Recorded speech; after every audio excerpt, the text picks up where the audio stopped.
The General Secretary of the Organisation for Security and Cooperation in Europe met with emotional evacuees from the crisis-riven east of Ukraine near Rostov-on-Don on Thursday.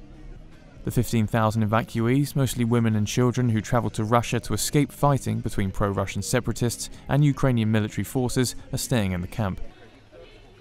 Evacuees shouted at Lamberto Zanier during the meeting, demanding answers on the Ukrainian government's use of force and how he would help to end the crisis. And finally, we should not lose sight of the emergency, the people.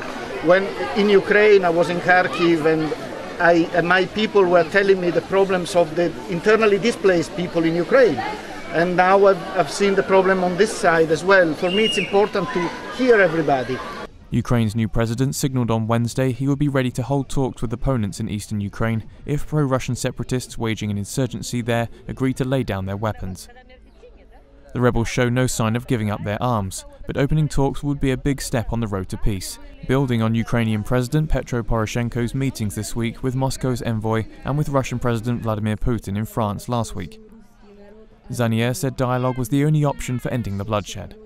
And our job is exactly that, to work on the broader picture, talking to the main key players in the international community, but also to work with the political players inside the country to facilitate a process that should be peaceful and political, based on dialogue.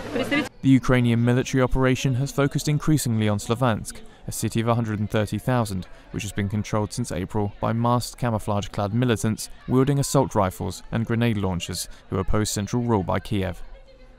The violence is increasingly taking its toll on civilians. Residents estimate a third of the population of Slavansk has fled hardships such as cuts in electricity and water supply.